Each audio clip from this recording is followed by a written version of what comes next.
Hello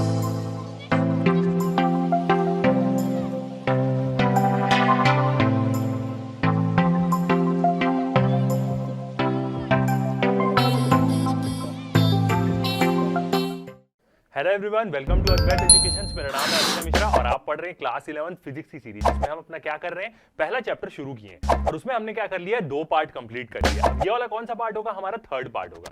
previously हमने क्या पढ़ा, एक तो फिजिक्स के बारे में देखा कि क्या है, और प्रीवियस लेक्चर में हमने क्या देखा, जितनी भी फंडामेंटल फोर्सेस है, strong interaction, weak interaction, electromagnetic, gravitational force, ये सब चीजों के बारे में क्या किया, डिटेल में बात करी। अब ये जो लेक्चर रहेगा, ये वाला जो हमारा चैप्टर, मतलब ये जो पार्ट रहेगा, ये क्या रहेगा, लास्ट पार्ट रहेगा इस चैप्टर का, मतलब थर्ड पार्ट। इसमें हम क्या देखेंगे, कंजर्वेशन के बारे में देखेंगे कि लॉ ऑफ कंजर्वेशन क्या है, और जितनी भी कंजर्वेशन की लॉ है, एनर्जी की, मास की, law conservation of energy, law conservation of mass, law conservation of momentum और लॉ कंजर्वेशन ऑफ चार्ज, ये सब चीज के बारे में देखेंगे, जो क्या आता है, लास्ट टॉपिक रहता है हमारा इस चैप्टर का। तो शुरू करते हैं। यदि आप लोग चैनल में नए हैं तो बिल्कुल सब्सक्राइब करना ना भूलें। ये वाला कौन सा पार्ट है, हमारा थर्ड पार्ट है। तो शुरू करते हैं। सबसे पहले हम ये देखते हैं कि कंजर्व्ड क्वांटिटी क्या होती है, उसके बारे में। फिर हम देखेंगे एनर्जी, फिर मास, फिर उसके बाद मोमेंटम, फिर लास्ट टॉपिक क्या आएगा, हमारा चार्ज के बारे में। तो नेचर ऑफ फिजिकल लॉज, जो जितनी भी फिजिकल लॉज होती है उनका नेचर क्या होता है, देखते हैं। Physics is the study of nature and natural phenomena, यही चीज हम देखते आ रहे हैं अपने इस चैप्टर में कि फिजिक्स क्या चीज की स्टडी है, कि नेचर कैसा है और बहुत सारे नेचुरल फिनोमिना कैसे होते हैं, उनके बारे में वो स्टडी है। All the observation and experiment in the physics leads to certain facts, जितने भी हमने एक्सपेरिमेंट देखे हैं फिजिक्स में, जितनी भी हमने ऑब्जर्वेशन करी है, सारे हम फिनोमिना देखें, तो उसमें हम क्या आते हैं, कुछ सर्टेन फैक्ट्स में आते हैं। ये चीज देखते हैं कि कुछ एक ऐसी क्वांटिटी होती है जो चेंज नहीं होती, देखते हैं उसके बारे में। These facts can be explain on the basis of certain laws. जितने भी हमने एक्सपेरिमेंट देखे, फैक्ट्स देखे, फिनोमिना देखे, उसमें हम कुछ एक सर्टेन एजम्पशन पे आते हैं, मतलब एक सर्टेन चीज में आते हैं, जो क्या होती है, मतलब ये जितने भी फैक्ट्स है उसको हम कुछ लॉ की मदद से क्या कर सकते हैं, एक्सप्लेन कर सकते हैं। देखते हैं। One of the facts observed by the physicist is that, मतलब एक सबसे इंपॉर्टेंट फैक्ट उन्होंने क्या ऑब्जर्व किया, दैट ड्यूरिंग फिजिकल फिनोमिना, मतलब चाहे कोई भी चीज हो, कुछ एक्सपेरिमेंट हो, कोई भी फिजिक्स का फिनोमिना हो या नेचर की कोई भी चीज हो, governed by different forces several quantities may change with time. अलग अलग फोर्सेस से हो रहा है वो फिनोमिना, जैसे हमने देखा फंडामेंटल फोर्सेस कितनी होती है, 4 ही फोर्स होती है। ग्रेविटेशनल का कुछ फिनोमिना होगा, या इलेक्ट्रोमैग्नेटिज्म का होगा, या न्यूक्लियस के अंदर का होगा, या रेडियो एक्टिविटी का होगा। यही 4 फंडामेंटल फोर्सेस के बारे में देखा। तो इसको कोई भी फोर्सेस वो गवर्न करे, बहुत सारी क्वांटिटीज क्या होगी, उसमें चेंज होगी। जैसे हम बोल सकते हैं कोई चीज क्या हो रही है, हाइट से गिर रही है, तो जब वो चीज हाइट में है तो उसके पास क्या है, पोटेंशियल एनर्जी। जब वो गिरेगी, गिरते रहेगी, तो उसकी पूरी पोटेंशियल एनर्जी किस में कन्वर्ट होती रहेगी, काइनेटिक एनर्जी में, और एट लास्ट क्या हो जाएगी, उसकी एनर्जी मतलब क्या हो जाएगी, पूरी जीरो हो जाएगी, पोटेंशियल एनर्जी काइनेटिक एनर्जी में कन्वर्ट हो गई।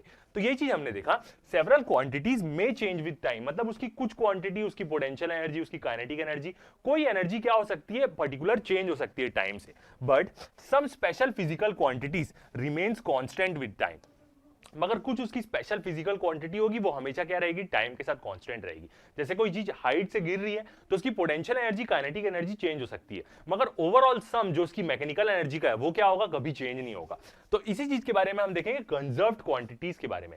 ऐसी क्वांटिटीज जो टाइम के साथ चेंज नहीं होती, जैसे हम बोल सकते हैं एनर्जी, मास, ये सब चीजें क्या है, दोनों का डेफिनेशन क्या रहता है, एनर्जी क्रिएट नहीं कर सकते, डिस्ट्रॉय नहीं कर सकते। मास का भी सेम वही है, उसको तो हम डिटेल में देखेंगे कि क्या उसके पीछे फंडा है। बट कुछ क्वांटिटीज ऐसी होती है जो टाइम के साथ चेंज नहीं होती है, बस उसका फॉर्म चेंज होता रहता है, उन्हीं को हम क्या बोलते हैं, कंजर्व्ड क्वांटिटीज बोलते हैं। यही चीज हम क्या देखेंगे, डिटेल में देखेंगे।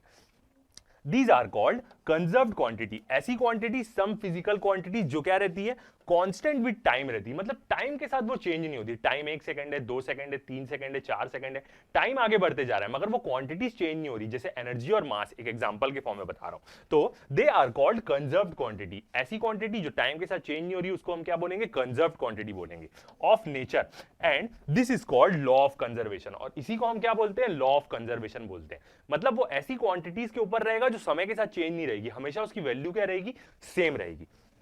आगे बढ़ते हैं तो आपको और डिटेल में समझ में आएगा। यदि हम कंजर्वेशन नाम बोलें तो कंजर्वेशन नाम हम जनरली किससे रिलेट करते हैं, नेचर से रिलेट करते हैं। इसका मतलब ये रहता है कि हम चाहते हैं कि नेचर ज्यादा चेंज ना हो, जैसा है वैसी रहे। तो आपने कहां सुना होगा, conservation is the word you probably heard in the reference to the environment आपने कहां सुना होगा? इन्वायरमेंट के टर्म्स में आपने क्या सुना होगा? कंजर्वेशन का नाम सुना होगा। It means that we are trying to keep environment the way it is. हम चाहते हैं कि जैसा हमारा वातावरण है, इन्वायरमेंट है, वो वैसी रहे, उसमें चेंजेस ना आए। क्योंकि चेंजेस आएगा तो क्यों मतलब यदि चेंजेस आने लग गया इन्वायरमेंट में तो क्या हो सकता है? ह्यूमंस की जितनी भी जान है उनको खतरा हो सकता है, सारे स्पीशीज मर सकते हैं। तो ये रहता है के लिए रहता है कि नेचर कंजर्व्ड रहे, ज्यादा अपने में चेंजेस ना लेके आए।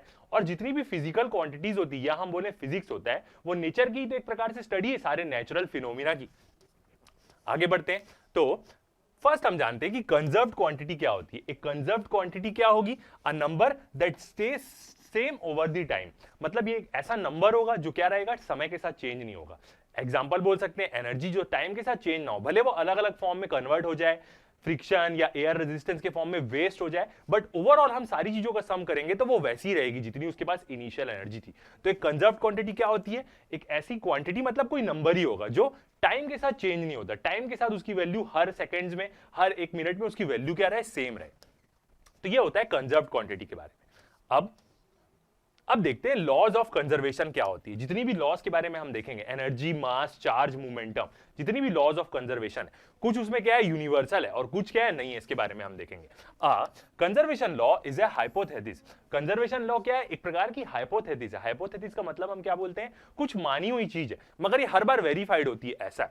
Based on the observation and experiments. किस पे बेस्ड है ये? ऑब्जर्वेशन और एक्सपेरिमेंट्स पे बेस्ड है। इसका मतलब ये है कि आप किसी को भी मतलब आप बोलेंगे कि मेरे को प्रूफ करके दिखा law of conservation of energy और मास, तो वो आपको प्रूफ करके नहीं दिखा सकता। मतलब क्या है? इसकी कोई पर्टिकुलर मैथमेटिकल एक्सप्रेशन नहीं है। जैसे लॉ कंजर्वेशन ऑफ एनर्जी है, उसका कोई एक्सप्रेशन नहीं है। अलग अलग एक्सपेरिमेंट्स में वो चीज क्या होती है? वेरीफाइड होती है, प्रूफ होती है। अलग अलग जगह में हम एनर्जी इक्वेशन लगाएंगे तो वो उस जगह से क्या होती है? उस जगह पे डिपेंड रहती है कि उस जगह में एनर्जी कैसे कैसे चेंज हो रही है। सेम ऐसा मास के लिए भी है। तो इसीलिए हम क्या बोलते हैं कि लॉ कंजर्वेशन क्या है? एक प्रकार की हाइपोथेसिस है। इसको हम प्रूव नहीं कर सकते, मगर जब भी आप एक्सपेरिमेंट करेंगे तो आप इसको वेरीफाई कर सकते हैं कि हाँ ये पूरी चीज सही है। तो एक हाइपोथेसिस है based on observation and experiment. It is important to remember that a conservation law can not be proved. Conservation की जो लॉ है उसको प्रूफ नहीं कर सकते। ऐसा हम इसलिए बोलते हैं क्योंकि जितने भी हम देखते हैं, जो भी हम लॉ देख लें, उसका कुछ मैथमेटिकल एक्सप्रेशन रहता है। बट यहां पे लॉ कंजर्वेशन का कोई मैथमेटिकल एक्सप्रेशन नहीं है। हर जगह के हिसाब से क्या होती है? चेंज होती है कि वहां पे एनर्जी का इंटरेक्शन कैसा हो रहा है। तो अब किसी को बोलेंगे कि इसको प्रूफ करके दिखा तो वो गलत होगा। ये इसका कोई प्रूफ नहीं है, मगर इसको वेरीफाई करते हैं तो वो सही आती है हमेशा। इट कैन बी वेरीफाइड और डिसअप्रूव्ड बाय एक्सपेरिमेंट। इसको हम क्या कर सकते हैं? वेरीफाई कर सकते हैं और डिसअप्रूव कर सकते हैं एक्सपेरिमेंट की मदद से। हम जितनी भी चीज पढ़ेंगे उसमें तो हम उसको वेरीफाई कर ही सकते हैं। हमारे लेवल में ऐसा कुछ है ही नहीं कि हम कोई भी लॉ को क्या कर दे? वॉयलेट कर दे। तो there are 4 laws of conservation in classical physics. क्या है? 4 लॉज ऑफ कंजर्वेशन है क्लासिकल फिजिक्स में। तो याद रखिएगा, ये एक क्वेश्चन कभी पूछता है कि लॉ कंजर्वेशन, जितनी भी लॉज ऑफ कंजर्वेशन है, क्या उसको प्रूफ कर सकते हैं? तो आप उसका आंसर देंगे कि नहीं, उसको प्रूफ नहीं कर सकते, बट उसको हम वेरीफाई कर सकते हैं एक्सपेरिमेंट की मदद से। कोई भी आप एक्सपेरिमेंट करिए, उसमें आप देखिए कि एनर्जी और मास का इंटरेक्शन क्या हो रहा है, तो आप उसको वेरीफाई कर लेंगे कि हाँ लॉ कंजर्वेशन सेटिस्फाई कर रहा है। मगर आप बोलेंगे कि सिर्फ इसका एक एक्सप्रेशन बता पर्टिकुलर जनरल, तो वो नहीं होगा। हर जगह के हिसाब से क्या होता रहता है? चेंज हो रहता है। और आप कोई भी इक्वेशन देख लें, न्यूटन की इक्वेशन देख लें, बहुत सारी इक्वेशन देख लें, सबकी एक पर्टिकुलर मैथमेटिकल एक्सप्रेशन होता है। यहाँ पे लॉ कंजर्वेशन का कोई मैथमेटिकल एक्सप्रेशन नहीं होता है, वो हर जगह जगह पे लगती है अलग अलग के हिसाब से। तो ओरिजिनली क्या है? अब सेकंड पॉइंट ये आता है कि 4 लॉज ऑफ कंजर्वेशन हम पढ़ेंगे किसमें? इन क्लासिकल फिजिक्स में। याद रखिएगा, ये क्या है? क्लासिकल फिजिक्स हम पूरा पढ़ते हैं। दूसरा इसका कौन होता है? स्टैटिस्टिकल फिजिक्स, वो हम नहीं पढ़ते। जैसे हमने प्रीवियस लेक्चर में देखा है कि फिजिक्स 2 पार्ट में होती है, 2 ग्रुप में फिजिक्स को लोग स्टडी करते हैं। एक क्या होता है? मैक्रोस्कोपिक। मैक्रोस्कोपिक मतलब बड़े लेवल का, जो चीज आंख से दिख रही है, जो भी प्रॉपर्टी चेंज हो रही है तो उसको आप आंखों से देख सकते हैं। और दूसरा क्या होता है? माइक्रोस्कोपिक, नाम से ही लग रहा है, वो एकदम छोटे लेवल पे चले जाता है, एटम से छोटा लेवल, सब एटॉमिक लेवल, जिसको हम क्वांटम लेवल बोलते हैं। तो वो स्टैटिस्टिकल फिजिक्स होता है। हम क्या पढ़ते हैं? क्लासिकल फिजिक्स पढ़ते हैं। तो यहां पे क्या होता है कि हम क्या देखेंगे? 4 लॉ ऑफ कंजर्वेशन देखेंगे। यदि आप स्टैटिस्टिकल लेवल पे जाएंगे, मतलब इसका जो दूसरा पार्ट रहता है क्वांटम लेवल पे, तो वहां पे कुछ लॉस क्या हो जाती है? वॉयलेट हो जाती है और वो पूरा अलग प्रिंसिपल फॉलो करता है। तो हमारा जनरली क्या है? हम पढ़ते हैं क्लासिकल फिजिक्स, तो इसमें क्या मिलेगी? हमें 4 लॉ मिलेगी। दूसरा माइक्रोस्कोपिक लेवल, क्वांटम लेवल पे जाते हैं तो चीजें एकदम क्या हो जाती है? अलग हो जाती है, और एक्सट्रीम कंडीशंस में। ठीक है, तो सबसे पहले हम क्या देखेंगे? लॉ कंजर्वेशन ऑफ एनर्जी के बारे में देखेंगे। कंजर्वेशन ऑफ एनर्जी क्या होती है, जिसको हम पहले एग्जांपल से समझते हैं। मान लेते हैं एक स्क्वायरल है, ये क्या है? ऊंचाई में है और ये गिर रहा है। ऊंचाई से, तो क्या होगी, इसके पास बहुत ज्यादा पोटेंशियल एनर्जी होगी और धीरे धीरे जैसे जैसे वो गिरते जाएगा, जैसे जैसे क्या होगा, नीचे गिरते जाएगा, तो इसकी जो पोटेंशियल एनर्जी वो क्या होती जाएगी, काइनेटिक एनर्जी में चेंज हो जाएगी। कोई भी चीज हाइट में है तो हम क्या बोलते हैं, उसके पास पोटेंशियल एनर्जी। जैसे जैसे वो नीचे गिरते जाएगी उसकी पोटेंशियल एनर्जी क्या होती जाएगी, काइनेटिक एनर्जी में धीरे धीरे चेंज होती जाएगी। आगे देखते हैं, ये टॉप पोजीशन पे, अब यदि ये मिड पोजीशन पे आ गया तो यहां पे आप देख सकते हैं कि काइनेटिक एनर्जी और पोटेंशियल एनर्जी क्या हो गई, लगभग बराबर हो गई। मिड पोजीशन पे आया तो काइनेटिक एनर्जी और पोटेंशियल एनर्जी लगभग बराबर हो गई गिरते गिरते। तो यहां पे एक और चीज ऐसा बोलते हैं कि दोनों का जो सम रहता है वो क्या रहेगी, मैकेनिकल एनर्जी रहेगी। वो क्या रहती है, हमेशा कांस्टेंट रहती है। Potential energy plus kinetic energy, इसको हम क्या बोलते हैं, मैकेनिकल एनर्जी बोलते हैं, और वो हमेशा क्या रहेगी, कांस्टेंट रहेगी। कैसे, जब वो एकदम ऊंचाई पे था तो काइनेटिक एनर्जी जीरो रहेगी, मतलब पोटेंशियल एनर्जी की वैल्यू ज्यादा रहेगी, उतनी मैकेनिकल एनर्जी रहेगी। जब वो बीच पोजीशन पे आया, दोनों एनर्जी आधी आधी हो जाएगी, तो भी मैकेनिकल एनर्जी कांस्टेंट ही रहेगी। कांस्टेंट मतलब टाइम के साथ चेंज नहीं हो रही, तो इसको हम क्या बोल सकते हैं, एक प्रकार की कंजर्व्ड क्वांटिटी है। एकदम नीचे आ जाएगा, एकदम नीचे जब गिरने वाला रहेगा, गिरने से थोड़ा सा ऊपर जब गिरने ही वाला है जमीन में स्क्वायरल, तो आप देख सकते हैं यहां पे पूरी काइनेटिक एनर्जी हो गई और पोटेंशियल एनर्जी क्या है, थोड़ी सी बची है यहां पे।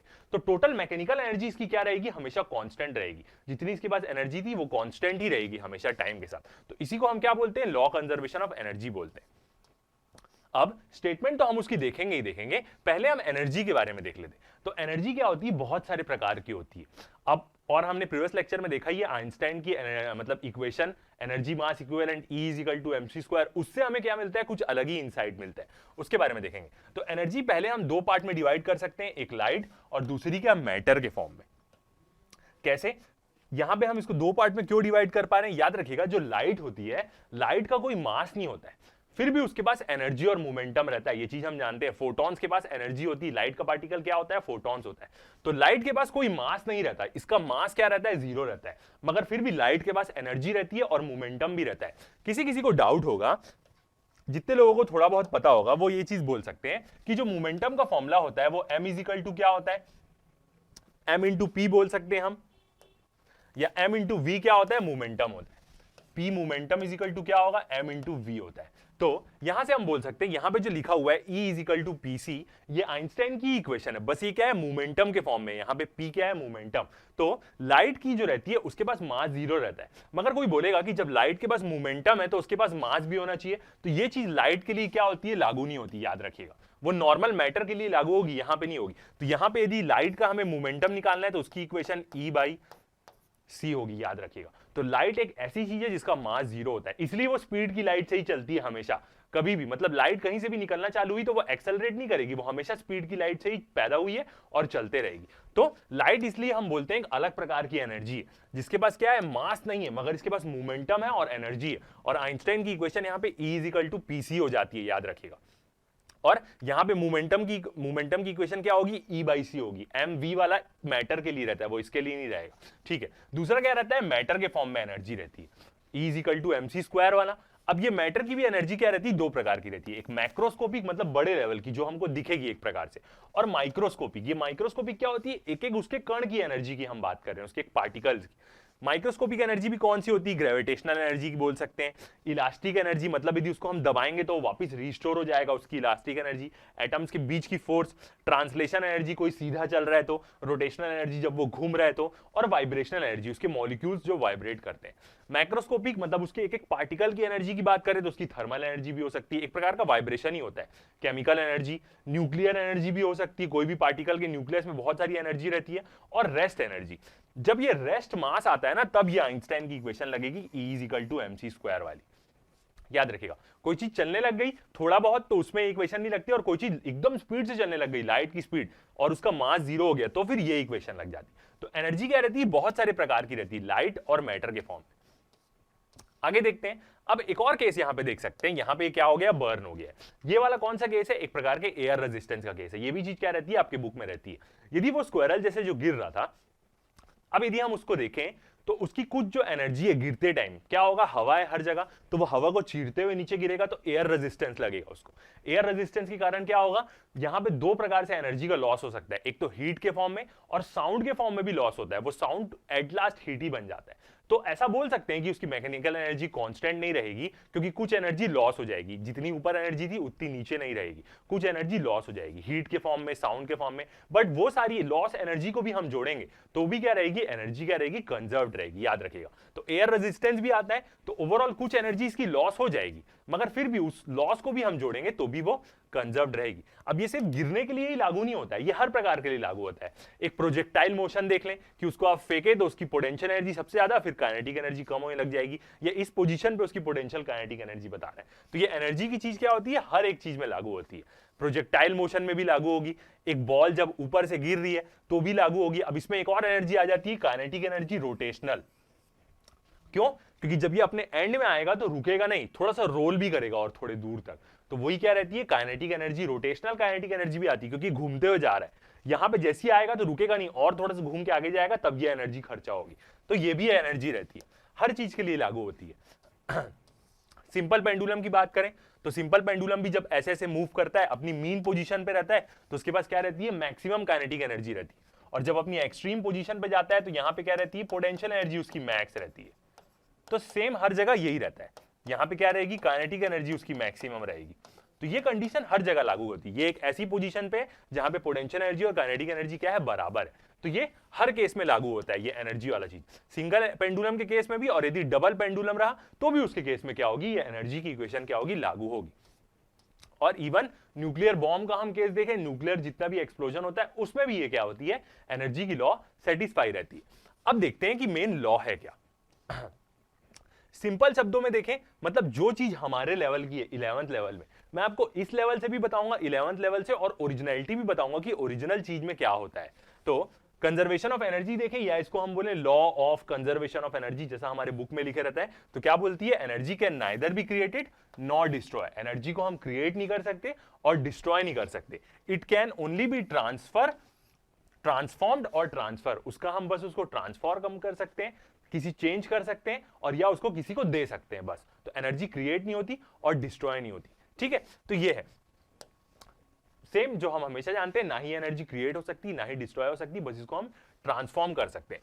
बट यदि आप एक डाउट देखेंगे, क्या चीज, जैसे हमने प्रीवियस लेक्चर में ही पढ़ा है और वो हमारे कोर्स में आ ही गया है, आइंस्टाइन की इक्वेशन, क्या, E = mc²। ये इक्वेशन, ठीक है, अभी दिख नहीं रहा है, आगे चलते हैं, मैं आगे आपको दिखाता हूं। आइंस्टाइन की इक्वेशन आप देखेंगे तो ये आपको डाउट हो जाएगा कि एनर्जी तो मास में चेंज हो जा रही है, ठीक है। तो अब देखते हैं पूरा डिटेल में कि क्या है law conservation of energy.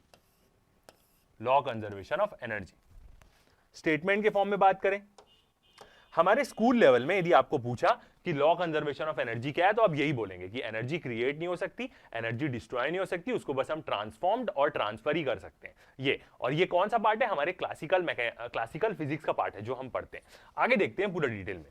Law conservation of energy states that the energy can neither be created nor destroyed, but it can change from one form to the another. एक फॉर्म से दूसरे फॉर्म में उसको हम क्या कर सकते हैं, चेंज कर सकते हैं। The total sum of all kinds of energy in the universe remains constant। पूरे ब्रह्मांड में जितनी भी एनर्जी है सबका यदि हम सम करेंगे तो वो क्या रहेगी, कांस्टेंट रहेगी। कभी उसकी वैल्यू ज्यादा नहीं हो सकती, कभी उसकी वैल्यू कम नहीं हो सकती। आप कुछ प्रोसेस में एनर्जी यूज भी कर रहे हैं तो वो एनर्जी किसी किसी चीज में लॉस्ट हो जा रही है, मगर टोटल सम क्या रहेगा, हमेशा कांस्टेंट रहेगा। अब आगे देखते हैं, ये तो हमारे लेवल का हुआ, थोड़ा और लेवल आगे बढ़ाते हैं, आगे बढ़ते हैं। क्लासिकली का मतलब क्या है, जो फिजिक्स हम पढ़ते हैं, हम अपने क्लास स्कूल लेवल में क्लासिकल फिजिक्स, मैक्रोस्कोपिक फिजिक्स जो हम पढ़ते हैं। Classically the conservation of energy was distinct from conservation of मास।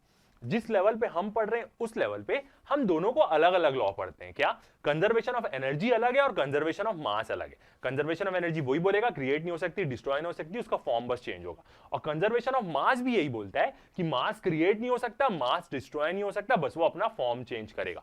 तो हम जिस लेवल पे पढ़ते हैं वहां पे इन लोग दोनों को अलग अलग रखते हैं। बट हमारे स्कूल लेवल की बुक में लिखा हुआ है आइंस्टाइन की इक्वेशन, उस हिसाब से आप देखेंगे जो क्या होती है, E = mc²।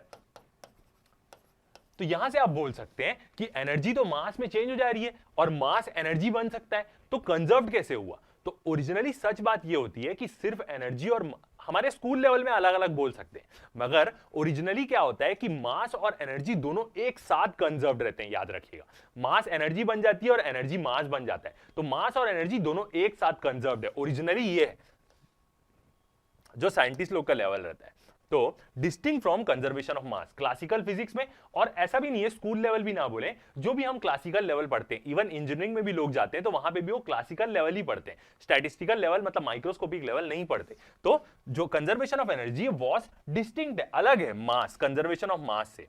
However, special relativity showed that mass is related to energy vice versa by E is equal to mc square। एकदम हाई लेवल पे जाएं तो वहां पे हम बोल सकते हैं, और ये इक्वेशन तो हम भी पढ़ते हैं ना, E is equal to MC square में देखें तो एनर्जी मास में चेंज हो सकती है और मास एनर्जी में कन्वर्ट हो सकता है। भले जो नॉर्मल सी इक्वेशन दिखती है एनर्जी मास और स्पीड टाइम की स्पीड ऑफ लाइट की स्पीड है, दिखती बहुत सिंपल है, बस इस इक्वेशन के पीछे बहुत सारी चीजें रहती है, इतना आसान नहीं रहता, इसमें बहुत सारी चीजें रहती है, तब आप इसको पूरा समझ पाएंगे इस पूरी इक्वेशन को। And science now take place a view that mass energy as whole is conserved। तो ओरिजिनली जब हम साइंस की बात करते हैं एकदम न्यूक्लियर लेवल पे, बहुत सारे लेवल में, तो ओरिजिनली ऐसा बोलते हैं कि mass energy as a whole is conserved. याद रखिएगा, मास और एनर्जी क्या है, होल कंजर्व्ड है। आपको डेफिनेशन पूछेगा तो आप ये वाली चीज लिख सकते हैं और पॉइंट में ऐसा भी लिख सकते हैं। तो मास और एनर्जी दोनों एक साथ कंजर्व्ड रहते हैं, याद रखिएगा, क्योंकि मास और एनर्जी एक दूसरे में चेंज हो जाते हैं, तो वो दोनों कंजर्व्ड नहीं है। एक प्रकार से इसको बोलते हैं कि जो लॉ कंजर्वेशन ऑफ एनर्जी और लॉ कंजर्वेशन ऑफ मास है, ये बात तो अपनी बुक में भी लिखी होगी, टेक्स्ट बुक में आप देख सकते हैं। दोनों जो है कंजर्वेशन ऑफ एनर्जी और कंजर्वेशन ऑफ मास, याद रखिएगा कि ये दोनों एक साथ बोला जाता है, और इसको हम एकदम यूनिवर्सल टाइप की लॉ नहीं बोलते हैं, याद रखिएगा, क्योंकि यूनिवर्सली लेवल पे देखेंगे तो ये वॉयलेट हो जाती है। एक तो पहला ही ये वॉयलेट हो जा रही है कि एनर्जी मास में चेंज हो जाती है, दूसरा और भी मैं आपको कारण बताऊंगा, बट इसके अलावा जो दो लॉ रहती है, कंजर्वेशन ऑफ मोमेंटम और कंजर्वेशन ऑफ चार्ज, वो बहुत खतरनाक टाइप से, मतलब क्या रहता है, एकदम लागू होता है, वो वॉयलेट नहीं होता कहीं भी लेवल पे जाए। कंजर्वेशन ऑफ चार्ज और कंजर्वेशन ऑफ मोमेंटम कभी वॉयलेट नहीं होता, मतलब वो ज्यादा प्रॉपर है एज कंपेयर टू दोनों का, यदि हम पर्टिकुलरली देखें एनर्जी और मास को। आगे बढ़ते हैं, अब थ्योरेटिकली देखें, this implies that any object with mass can itself be converted to pure energy. तो आइंस्टाइन की इक्वेशन के हिसाब से देखें तो कोई भी चीज जिसका मास है, कुछ भी मास है, तो उसको हम क्या कर सकते हैं, एनर्जी में कन्वर्ट कर सकते हैं। एंड वाइस वर्सा, यदि किसी के पास एनर्जी है तो उसको हम मास में कन्वर्ट कर सकते हैं। तो मास यहां पे आ रहा है, तो इसलिए हम बोलते हैं कि एनर्जी मास दोनों एक साथ कंजर्व्ड है। However this believe to be possible only under the most extreme of the physical condition. But ऐसा बोलते हैं कि ये जो चीज है ये पॉसिबल कब होती है, एकदम एक्सट्रीम फिजिकल कंडीशन पे ऐसा पॉसिबल होता है। कौन कौन सी वो एक्सट्रीम फिजिकल कंडीशन है, नॉर्मल टाइम में नहीं। जैसे एक तो जब यूनिवर्स बन रहा था बिग बैंग के टाइम में, उस टाइम में यूनिवर्स का इतना टेम्परेचर था कि उस समय मास और एनर्जी लगभग दोनों सेम ही चीज थे, मतलब पूरा मास जो था वो पूरा एनर्जी था, उसके बाद वो मास हुआ ठंडा होके या एनर्जी रिलीज करके। तो condition such likely existed in the universe very shortly after the big bang. जब बिग बैंग हुआ उस समय की जो कंडीशन थी, उस समय मास और एनर्जी लगभग बराबर ही थे। और when black holes emits Hawking's radiation, ये इसका दो एग्जांपल है जहां पे दोनों सेम हो जाते हैं। जब ब्लैक होल क्या करता है, हॉकिंस रेडिएशन एमिट करता है। तो याद रखिएगा ये एक्सट्रीम कंडीशन पे ऐसा होता है। तो इसका मतलब क्या है कि लॉ हर जगह वैलिड नहीं हो रही है, और एक्सट्रीम कंडीशन में एक कंडीशन ये है कि जब ब्लैक होल्स क्या करते हैं, हॉकिंस रेडिएशन एमिट करते हैं। ये भी चीज आपको थोड़ी सी नहीं मिलेगी। तो पहले तो ब्लैक होल्स हमें पता है क्या होता है, जब भी कोई सन की डेथ होती है तो वो या तो न्यूट्रॉन स्टार बनता है या वो ब्लैक होल बनता है, यदि उसका मास बहुत ज्यादा रहे। ब्लैक होल ऐसा रहता है कि वो सब चीज को खींच लेता है, इवन लाइट तक पास नहीं हो सकती उससे, उसकी ग्रेविटी इतनी ज्यादा रहती है, पूरा काला दिखता है वो, मतलब उसको देख ही नहीं सकते हम। उसके आसपास की जो एक्सेलरेशन डिस्क रहती है उसके कारण समझ में आता है ब्लैक होल होता है। ब्लैक होल क्या होता है, हर जगह बहुत सारे ब्लैक होल हैं, हर गैलेक्सी के बीच में एक ब्लैक होल होता है। हमारी मिल्की वे गैलेक्सी के बीच में भी क्या है, एक ब्लैक होल है। तो ब्लैक होल क्या करता है, वो कोई चीज अपने मतलब यदि उसका एक इवेंट होराइजन रहता है, एक उसका जो दिखता है वो उसका इवेंट होराइजन रहता है, अंदर की चीज तो नहीं दिखती, क्योंकि कोई चीज आ ही नहीं पाती, सब चीज अंदर चली जाती है, तो समझ में कैसे आएगा। इवन लाइट को भी खींच लेता है तो उसको देखेंगे कैसे हम। तो ब्लैक होल का जो इवेंट होराइजन रहता है वो सब चीज खींच लेता है।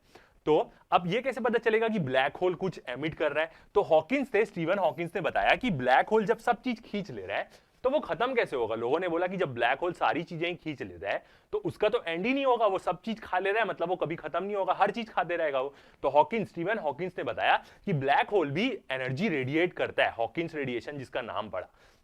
ब्लैक होल भी क्या करता है, एनर्जी रेडिएट करते रहता है।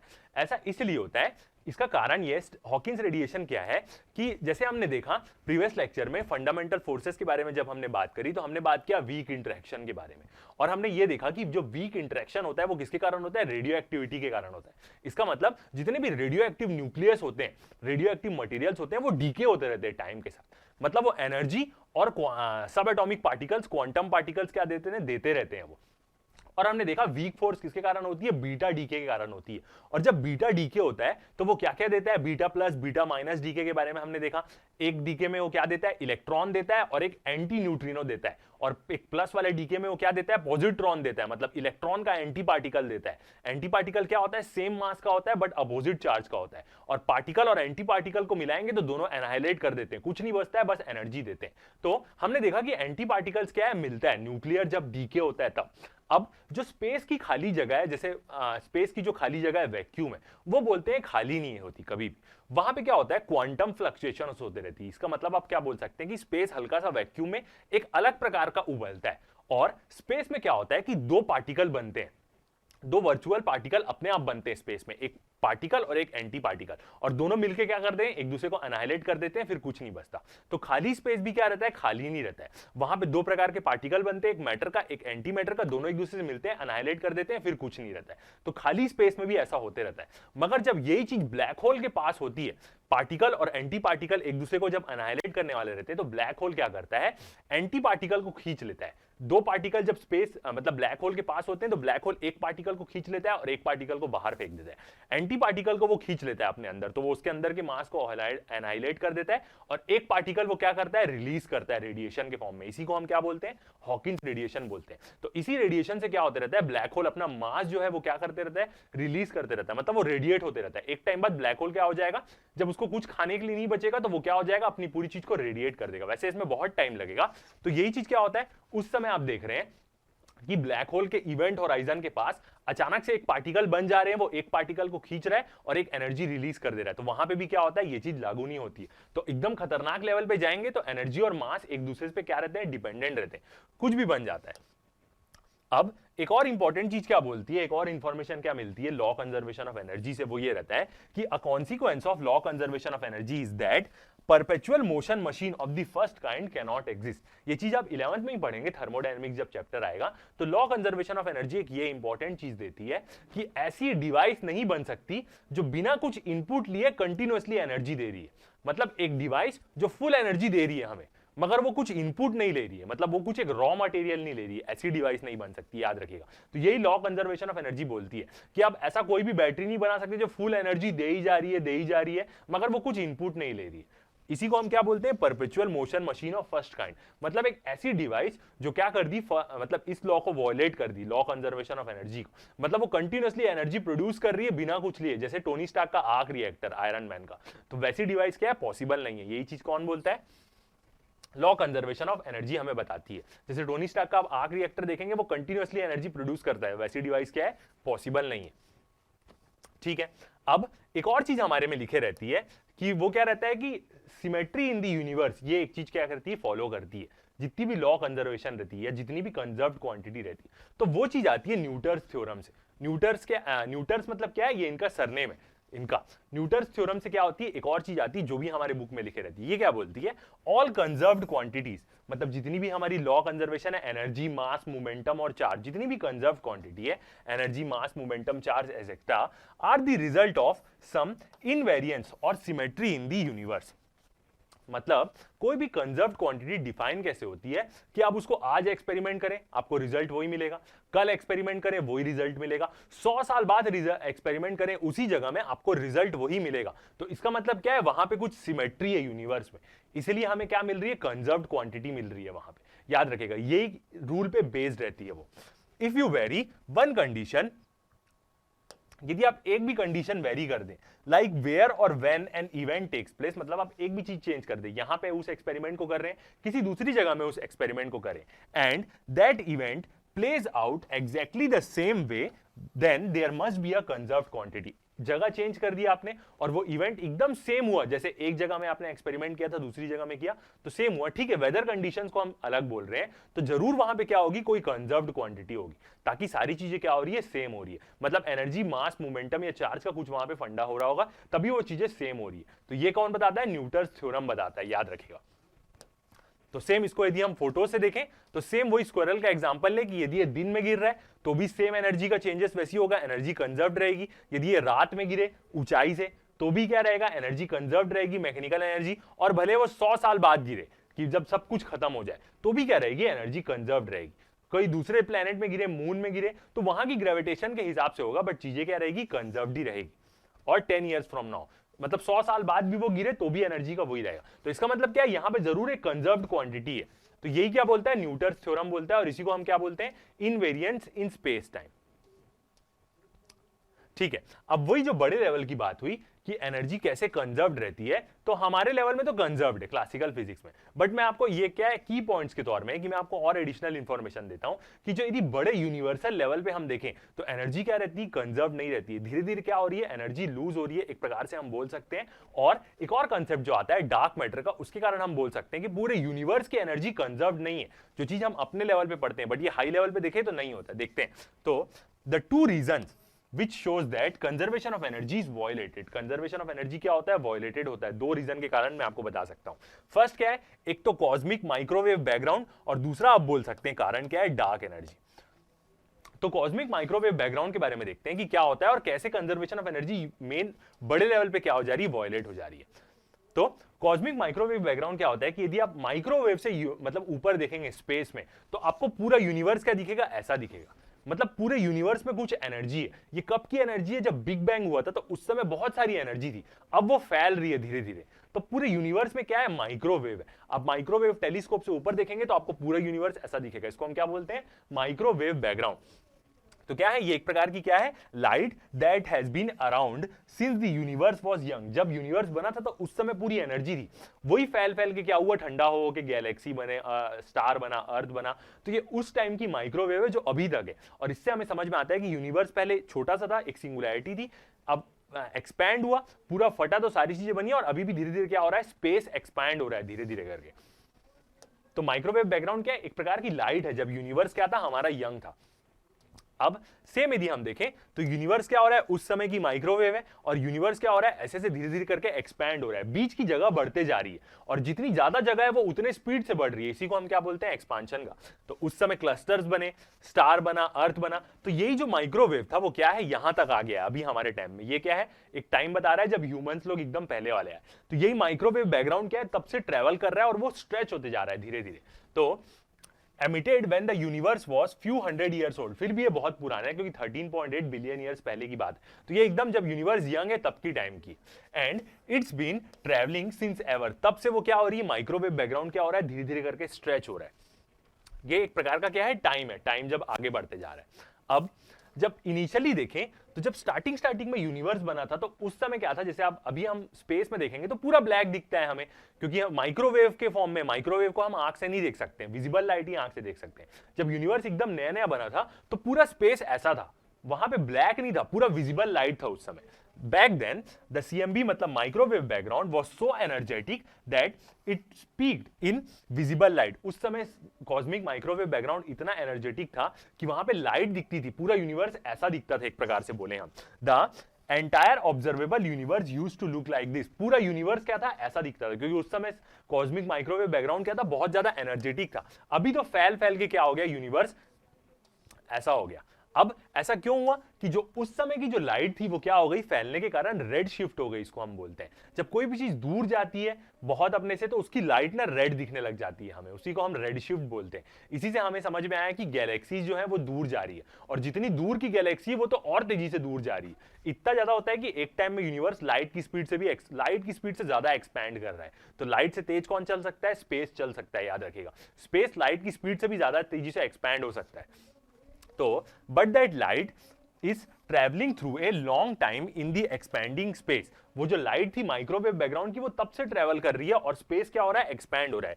It has been red shifted so much that it is not visible anymore. इतनी रेड शिफ्ट हो गई है, इतनी उसकी वेवलेंथ क्या हो गई, अलग हो गई, ताकि वो अभी दिख नहीं सकती है, all the way down in the microwave range में आ गई है वो। ये चीज के बारे में आप और पढ़ेंगे इलेक्ट्रोमैग्नेटिक स्पेक्ट्रम में कि एक ही लाइट है, बस उसकी फ्रीक्वेंसी और वेवलेंथ अलग हो जाए तो वो इनविजिबल स्पेक्ट्रम में आ जाएगी।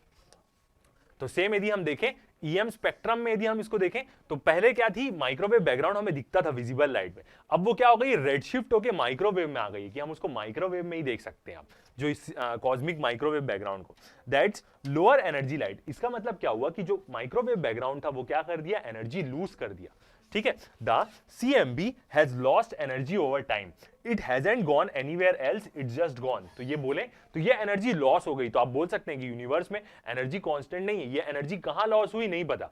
क्यों एनर्जी लॉस हुई, इसका कारण ये है कि यूनिवर्स फैलते गया ना भाई, फैलते जाएगा तो जो उसमें थोड़ी सी एनर्जी है वो कम होती जाएगी, फैलते जाएगी, तो इसलिए वो क्या हो गई, माइक्रोवेव में क्या हो गई, रेड शिफ्ट हो गई। ये और हाई लेवल चीजें जो मैं आपको बता रहा हूं। तो अब नेक्स्ट आता है हमारा, और जो हमने सेकंड देखा था डार्क एनर्जी के बारे में, तो उसी के कारण क्या हो रहा है, यूनिवर्स अपना एक्सपैंड हो रहा है, मतलब थोड़ी सी एनर्जी क्या होती जा रही है, फिल होते जा रही है।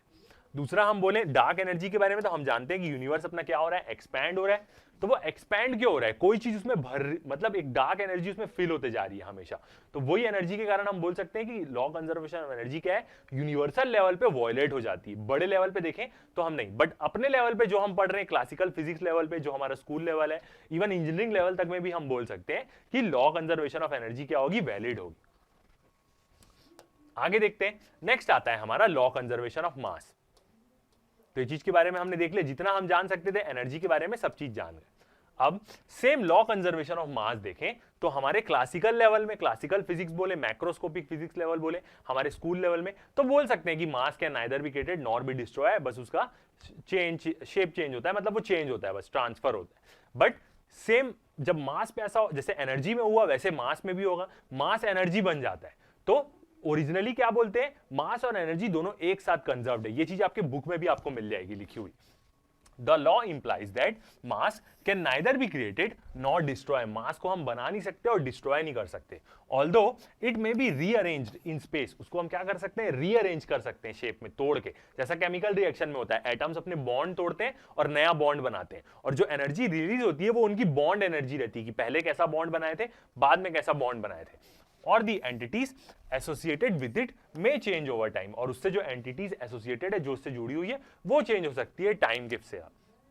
तो मास क्रिएट नहीं हो सकता, डिस्ट्रॉय नहीं हो सकता। For example in chemical reactions की बात करें तो मास of the chemical component before the reaction, मतलब जो पहले जो दो चीजों को हम रिएक्शन कर रहे हैं उन लोग दोनों का यदि हम मास देख ले, is equal to the mass of the component after the reaction. अब जब दोनों का रिएक्शन हो जाएगा, जितनी भी चीजें बचेगी उसका मास हम कैलकुलेट करें तो दोनों सेम होगा। इसलिए केमिकल रिएक्शन ही मेन है, तो इसलिए क्या होता है, मास को क्रिएट नहीं कर सकते, डिस्ट्रॉय नहीं कर सकते, बस वो रीअरेंज होगा एक प्रकार से।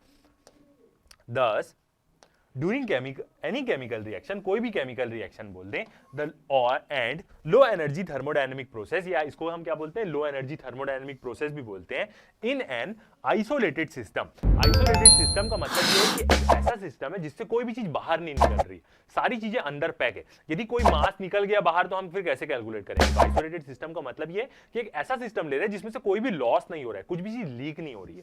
The total mass of the reactants, reactance मतलब क्या होता है, जो चीजें रिएक्ट होने वाली रहती है, और स्टार्टिंग मटेरियल्स इसको हम बोलते हैं, must be equal to the mass of the product. Product मतलब जो रिएक्शन होने के बाद जो चीज हमें मिलती है उसको हम प्रोडक्ट बोलते हैं। दोनों का मास क्या रहता है, सेम रहता है। आगे बढ़ते हैं। अब सेम यदि हम रियलिटी में बात करें, यदि हम अपने लेवल में तो रहेगा मास कंजर्व, मगर ओरिजिनली देखें in reality the conservation of mass only holds approximately and it's considered part of series of assumption in classical physics। तो जो फिजिक्स हम पढ़ते हैं क्लासिकल फिजिक्स में वो क्या रहता है, अप्रोक्सीमेटली होल्ड करता है originally, consider in the assumptions of classical mechanics. Classical mechanics मतलब वही जो हम क्लासिकल फिजिक्स पढ़ रहे हैं, मैक्रोस्कोपिक बड़े लेवल का जो फिजिक्स पढ़ रहे हैं, वहां पे मानते हैं कि वो होल्ड करेगा, मगर हर जगह होल्ड नहीं करता law conservation of mass. The law has to be modified to comply with the laws of quantum mechanics and special relativity। Same वही आइंस्टाइन की इक्वेशन यहां पे आ रही है, एकदम छोटे लेवल पे जाएंगे, क्वांटम लेवल पे तो नहीं लागू होता। Under the principle of mass energy equivalence, मतलब वही E is equal to mc square, which states that energy and mass forms one conserved quantity. तो एनर्जी और मास मिलके एक कंजर्व्ड क्वांटिटी बनते हैं, याद रखिएगा, क्योंकि मास एनर्जी में क्या हो जा रहा है, चेंज हो जा रहा है यहां। From for very energetic system, यदि हम बहुत ज्यादा एनर्जेटिक सिस्टम के बारे में बात करें, the conservation of mass only is not hold. मतलब यदि हम बहुत ज्यादा एनर्जेटिक सिस्टम के बारे में बात करें, एक सिस्टम जिसके पास बहुत ज्यादा एनर्जी है, तो सिर्फ कंजर्वेशन ऑफ मास वहां पे क्या है, होल्ड नहीं करता।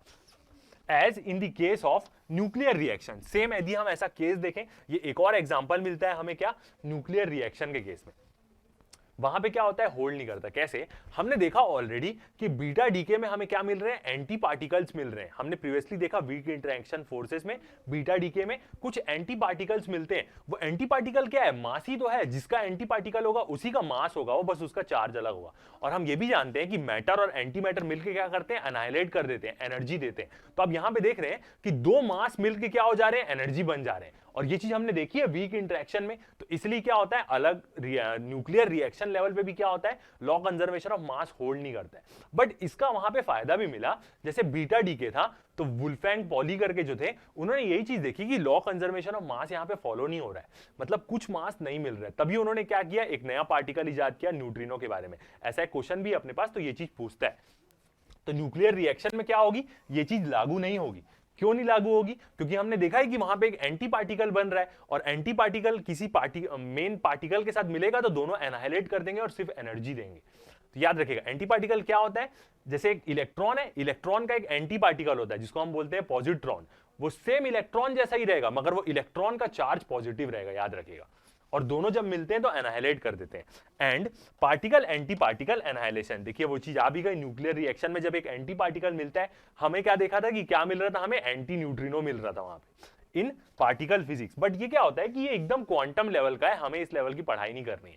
बट ये चीज, सही चीज आपको जानना जरूरी है, तो इसलिए हमारे लेवल में नहीं होगा, बट सही लेवल पे जाए, एकदम हाई लेवल में या एकदम छोटे लेवल पे जाए, तो वहां पे ये चीज क्या होती है, लागू नहीं होती है। इससे ज्यादा कंजर्व्ड होते हैं मोमेंटम और चार्ज, इलेक्ट्रिक चार्ज और लॉ कंजर्वेशन ऑफ मोमेंटम ज्यादा खतरनाक हो, मतलब ज्यादा कंजर्व्ड क्वांटिटी होते हैं। ये दोनों हल्का सा वॉयलेट हो जाते हैं, बट वो दोनों कभी वॉयलेट नहीं होते, याद रखिएगा।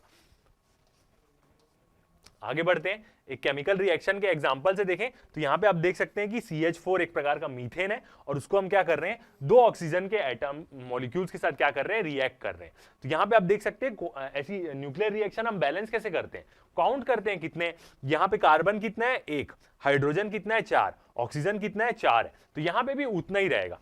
CO2 कार्बन डाइऑक्साइड बना, तो ऑक्सीजन 4 ठोक था, 2 ठोक यहां पे लग गया, और 1 कार्बन यहां पे यूज हो गया।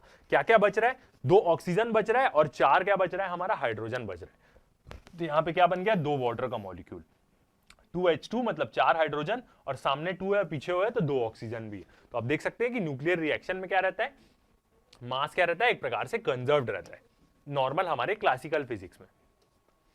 आगे देखते हैं, अब नेक्स्ट आता है हमारा लॉ कंजर्वेशन ऑफ मोमेंटम। ये कुछ ज्यादा ही वो रहता है, ये यूनिवर्सली लागू होता है, ये कहीं वॉयलेट नहीं करता, एक प्रकार से बोला जाए तो। अब एकदम कर्व स्पेस टाइम में जाएंगे तो वहां तो चीजें बहुत खतरनाक हो जाती है, बट ये कहीं वॉयलेट नहीं करता। मोमेंटम के बारे में देखें तो सबसे पहले मोमेंटम के बारे में जानते हैं, law conservation of momentum. Momentum is a quantized effect of the motion of a moving body.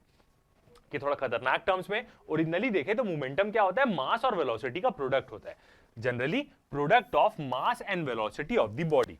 जैसे हम जनरली फॉर्मूला देखते हैं, P से डिनोट करते हैं, तो मोमेंटम क्या होता है, M is to V, mass into velocity का।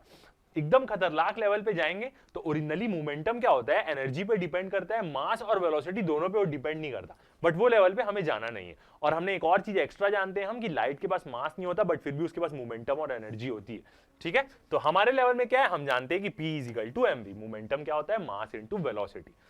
और ये क्या है, ये वेक्टर क्वांटिटी। क्यों वेक्टर क्वांटिटी, क्योंकि उसके पास वेलोसिटी आ रही है ना, वेलोसिटी एक वेक्टर क्वांटिटी है, इसलिए।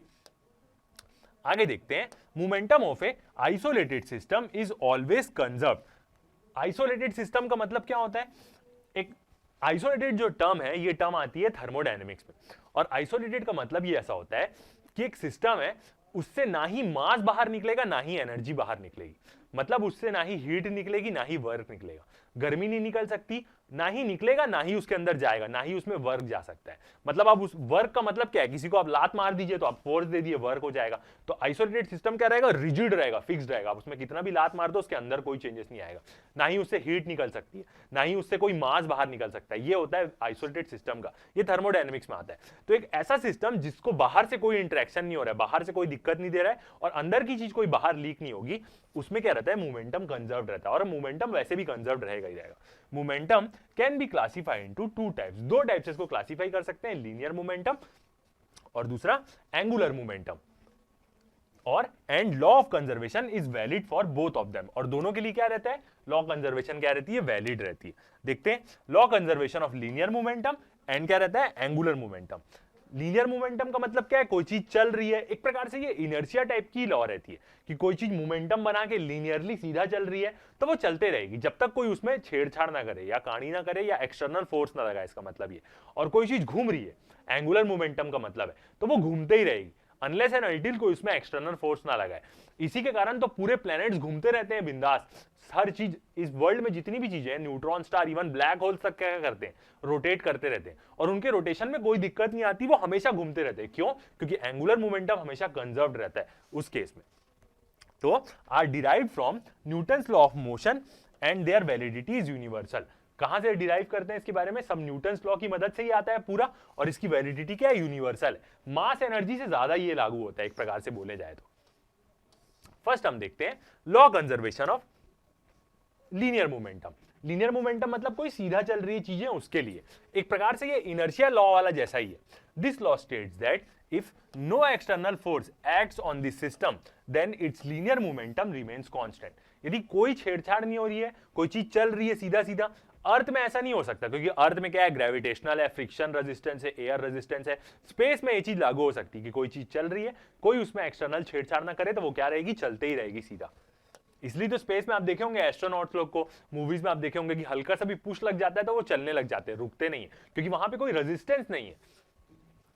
आगे देखते हैं एग्जांपल के फॉर्म में देखें तो अ राइफल गिव बैकवर्ड किक। जब भी हमें राइफल से गोली चलाते हैं तो वो क्या देती है, एक बैकवर्ड किक देती है। On firing a bullet, before firing मतलब फायर करने से पहले, the bullet and rifle are rest. जब गोली चलाया नहीं है तो उसके पहले क्या है, दोनों रेस्ट में है। And initial momentum of the system is zero. Initially system का मोमेंटम क्या है, जीरो है जब हम गोली चलाए नहीं है। आगे देखते हैं as soon as bullet is fired it is moved forward with large velocity. जैसी बुलेट क्या होती है, फायर होती है, तो वो क्या होती है, लार्ज वेलोसिटी से आगे की तरफ जाती है। In order to conserve momentum the rifle moves backward. इसलिए क्या मिलता है, एक प्रकार का जर्क मिलता है। न्यूटन्स थर्ड लॉ के हिसाब से भी आप बोल सकते हैं, बट मोमेंटम के हिसाब से भी ये चीज सही होती है। बुलेट आगे जा रही है तो इसलिए गन क्या होती है, हल्का सा जर्क होकर पीछे आती है ताकि फाइनल मोमेंटम भी जीरो रहे, क्योंकि इनिशियल मोमेंटम क्या था, जीरो था, कंजर्व्ड रहे दोनों। with such a velocity that final momentum of the system is zero। Final momentum भी जीरो है क्योंकि इनिशियली जीरो था, तो इसलिए हम क्या बोलते हैं, मोमेंटम कंजर्व्ड रहता है। और भी बहुत सारी चीजों से आप इसका एग्जांपल देख सकते हैं। नेक्स्ट देखते हैं हम अपना angular momentum, law conservation of angular momentum. A body rotating about an axis, यदि अपने एक एक्सिस के अबाउट वो क्या हो रही है, गोल गोल घूम रही है, हैज रोटेशनल इनर्शिया। अब इनर्शिया का मतलब क्या होता है, वही जो न्यूटन्स की लॉ में रहता है, यदि कोई चीज रुकी हुई है तो रुके ही रहेगी, कोई चीज चल रही है तो चल ही रहेगी, unless and until an external force exert on it. तो सेम ये घूमने के लिए भी होता है। इसको हम क्या बोलते हैं, मूवमेंट ऑफ इनर्शिया बोलते हैं, called movement of inertia. Movement of inertia क्या है, बहुत सारे लोगों को स्कूल लेवल में बहुत ज्यादा दिक्कत करता है कि इनर्शिया का मतलब आपको समझ में आता है कि कोई चीज रुकी हुई तो रुकी रहेगी, कोई चीज चल रही तो चली रहेगी जब तक उसमें कोई एक्सटर्नल फोर्स ना लगे। अर्थ में सारी चीज रुक जाती है क्योंकि फ्रिक्शन होता है, यदि वो किसी से घस के चल रही है तो एयर रेजिस्टेंस है, ड्रैग है, ये सब चीजों के कारण।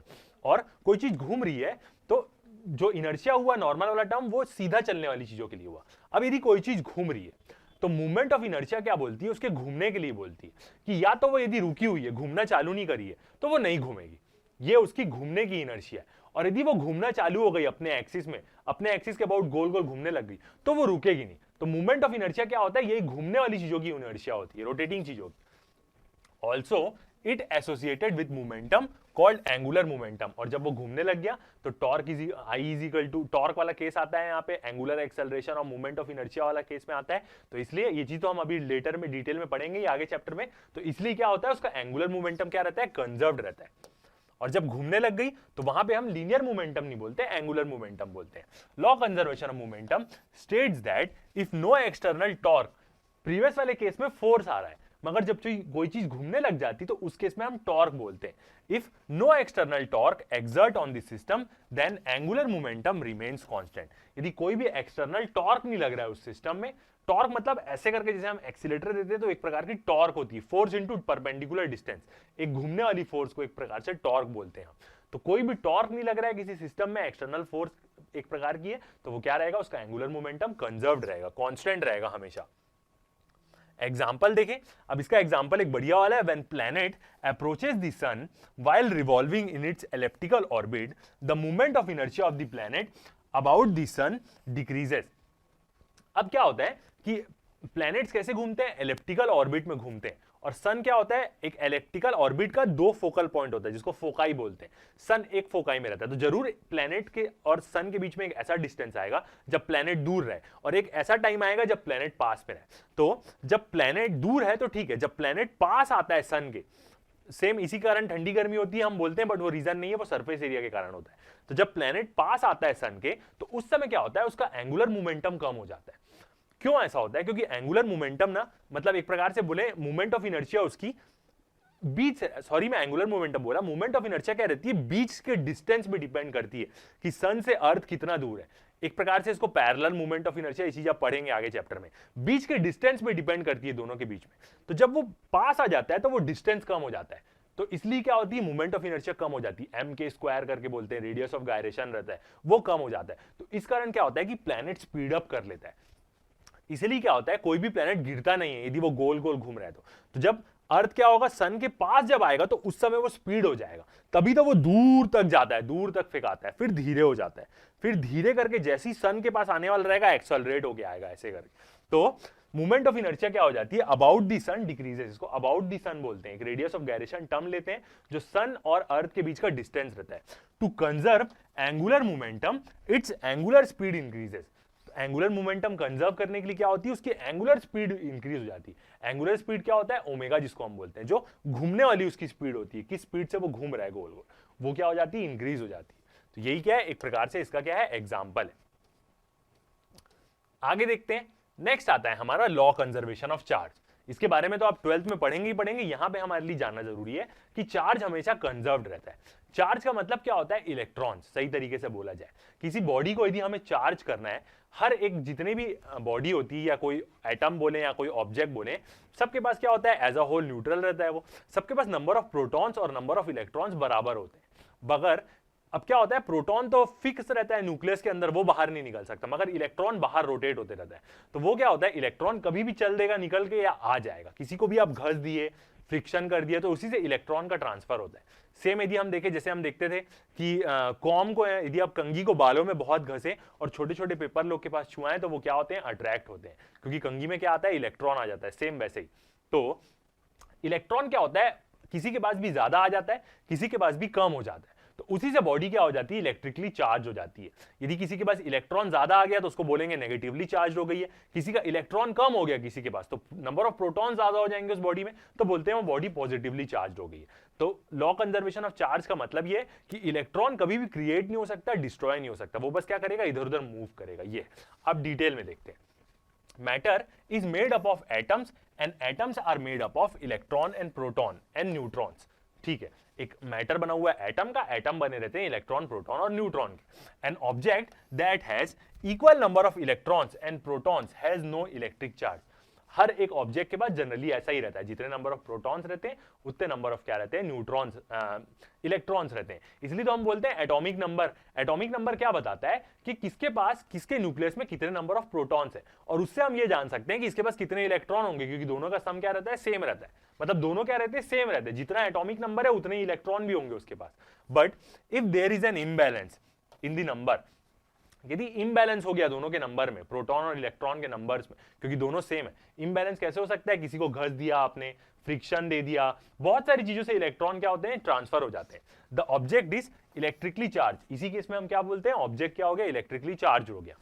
अब वो उस पर डिपेंड करता है कि उसमें इलेक्ट्रॉन आया है कि उससे इलेक्ट्रॉन गया है, उस हिसाब से पॉजिटिव नेगेटिव वो करेगा। उसका इलेक्ट्रॉन चले गया तो उसमें पॉजिटिव ज्यादा हो गया तो पॉजिटिव चार्ज बोलेंगे, उसमें इलेक्ट्रॉन आ गया उस ऑब्जेक्ट में तो नंबर ऑफ इलेक्ट्रॉन्स उसके ज्यादा हो गए तो उसको हम बोलेंगे नेगेटिवली चार्ज हो गया है। And imbalance comes out adding और removing of the electrons। imbalance कैसे होता है? इलेक्ट्रॉन्स के ऐड और रिमूव करने से। if object has more electrons than protons the object is negatively charged। यदि उसके पास ज्यादा इलेक्ट्रॉन है तो उसको हम बोलेंगे negatively charged। if it has less electrons than proton, यदि उसके पास इलेक्ट्रॉन कम है प्रोटॉन से तो उसको हम क्या बोलेंगे? ऑब्जेक्ट क्या है? पॉजिटिवली चार्ज, क्योंकि प्रोटॉन ज्यादा है उसके पास इसलिए। तो लॉ कंजर्वेशन ऑफ चार्ज क्या बोलता है? द चार्ज क्या होता है? इन अ फॉर्म ऑफ इलेक्ट्रॉन्स। याद रखिएगा इलेक्ट्रॉन्स ही फ्लो करते हैं। करंट का जो फ्लो होता है हम क्या बोलते हैं? इलेक्ट्रॉन्स के अपोजिट डायरेक्शन में होता है कन्वेंशनल करंट। इलेक्ट्रॉन जिस डायरेक्शन में फ्लो कर रहे हैं हम मानते हैं कि करंट उसके अपोजिट डायरेक्शन में फ्लो हो रहा है। तो in the form of electrons can neither be created not destroy. मतलब इलेक्ट्रॉन्स या चार्ज बोले, चार्ज मतलब इलेक्ट्रॉन ही हो गया क्योंकि वही तो निकल के घूमता है, तो वो क्रिएट नहीं हो सकता, डिस्ट्रॉय नहीं हो सकता, but are simply transfer for one body to another. बस उसको हम क्या कर सकते हैं? एक बॉडी से दूसरे बॉडी में ट्रांसफर कर सकते हैं। Principle of conservation of charge applies to particle from large scale, atomic और न्यूक्लियर स्केल। ये law conservation of charge full follow करता है, ये कहीं वायलेट नहीं होता बिल्कुल भी। So it is a basic law of conservation of nature. ये क्या है? एक बेसिक लॉ है नेचर की जो कभी वायलेट नहीं होती। आगे देखें, एक एग्जांपल देख सकते हैं हम न्यूक्लियर रिएक्शन का। जितने भी न्यूक्लियर रिएक्टर्स होते हैं जहां पे क्या होता है? फिनोमिना क्या होता है? कंट्रोल्ड न्यूक्लियर फिजन होता है। फिजन मतलब बटना। सन में क्या होता है? फ्यूजन होता है, वहां पे दो हाइड्रोजन मिलकर हीलियम बनता है और एनर्जी देता है। हम जो ये चीज हम यहां पे नहीं कर सकते, कंट्रोल्ड वे में पॉसिबल नहीं हो पा रहा है, या अभी तक की टेक्नोलॉजी नहीं पता, बट होता तो बहुत सारे उसके प्लांट बना लेते, क्योंकि बहुत ज्यादा वहां पे टेम्परेचर बहुत ज्यादा रहता है दो चीजों को फ्यूज करने के लिए सन में, इसलिए ऐसा हो जाता है। तो हमारे यहाँ क्या होता है? न्यूक्लियर फिजन होता है। और जितने भी न्यूक्लियर पावर प्लांट्स होते हैं मैक्सिमम कौन सा फ्यूल वहां पे यूज करते हैं? यूरेनियम 235 ही यूज करते हैं। ये नेचुरली नहीं मिलता है, यूरेनियम 238 नेचुरली मिलता है, उसको ब्रीडर रिएक्टर में बना लेते हैं U235। तो यूरेनियम हमेशा यूज करते हैं। तो ये एक न्यूक्लियर रिएक्शन के चार्ज का हमें एक प्रकार से वो बता रहा है कि कैसे कंजर्व्ड रहता है। Electric charge conserved during nuclear fission, याद रखिएगा फिजन बोलते हैं उसको, of U235 uranium nucleus bye A neutron. अब याद रखिएगा ये जो U235 है ये उसका मास नंबर है, उसका एटॉमिक नंबर 92 रहता है। मतलब ये क्या बता रहा है? 92 का मतलब क्या है? इतने ही उसके न्यूक्लियस में प्रोटॉन होंगे और इतने ही इलेक्ट्रॉन्स होंगे उसके पास। तो अब जो वहां पे न्यूक्लियर रिएक्शन होता है वो कैसे होता है कि यूरेनियम को एक न्यूट्रॉन से हिट करते हैं हम, तो उसके कारण क्या होता है? वो बेलेनियम, बेरियम और क्रिप्टॉन में क्या हो जाता है? बढ़ जाता है और 3 और न्यूट्रॉन देता है अगले एटम को, अगले मॉलिक्यूल को तोड़ने के लिए, और बहुत सारी एनर्जी देता है। तो यही होता है। तो एक यूरेनियम को हम क्या करते हैं? एक न्यूट्रॉन से क्या करते हैं? हिट कर देते हैं बहुत तेजी से। तो एक न्यूट्रॉन क्या है? न्यूट्रॉन के पास कोई चार्ज नहीं होता है और उसका मास क्या होता है? 1 होता है। न्यूट्रॉन के पास कोई चार्ज नहीं है। यूरेनियम का एटॉमिक नंबर क्या है? 92। इसके बाद इसका मतलब क्या है? इसके पास 92 प्रोटॉन्स है न्यूक्लियस में, मतलब इतने ही इलेक्ट्रॉन भी होंगे। तो जब इसको न्यूट्रॉन से हिट किए तो वो क्या देगा? बेरियम देगा और क्रिप्टन देगा। अब दोनों का यदि हम देखें तो बेरियम का एटॉमिक नंबर कितना है? 56 और क्रिप्टन का कितना है? 36। और क्या देता है? 3 ठोक न्यूट्रॉन भी देता है आगे रिएक्शन चलाने के लिए, और बहुत सारी एनर्जी देता है जिससे हम भाप बनाते हैं और टरबाइन चला के बिजली पैदा करते हैं। तो टोटल चार्ज बिफोर फिजन देखें और टोटल चार्ज आफ्टर फिजन देखें तो दोनों बराबर है। कैसे? 0 + 92 करें तो 56 + 36 करेंगे तो 92 ही आएगा। तो चार्ज क्या है? यहां पे कंजर्व्ड है। Br क्या होता है? बेरियम, और Kr क्या होता है? क्रिप्टन। तो यहां पे भी क्या देख सकते हैं आप कि न्यूक्लियर रिएक्शन में भी क्या होता है? चार्ज क्या होता है? हमेशा कंजर्व्ड होता है। आगे बढ़ते हैं, अब कुछ क्वेश्चन देखते हैं।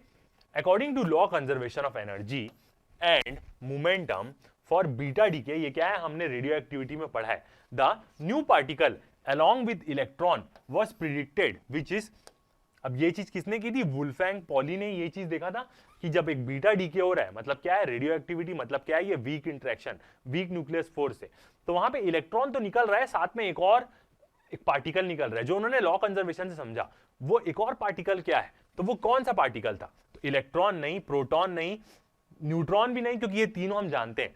क्या एक नया पार्टिकल वहां पे निकल रहा था? न्यूट्रिनो। न्यूट्रिनो क्या होता है?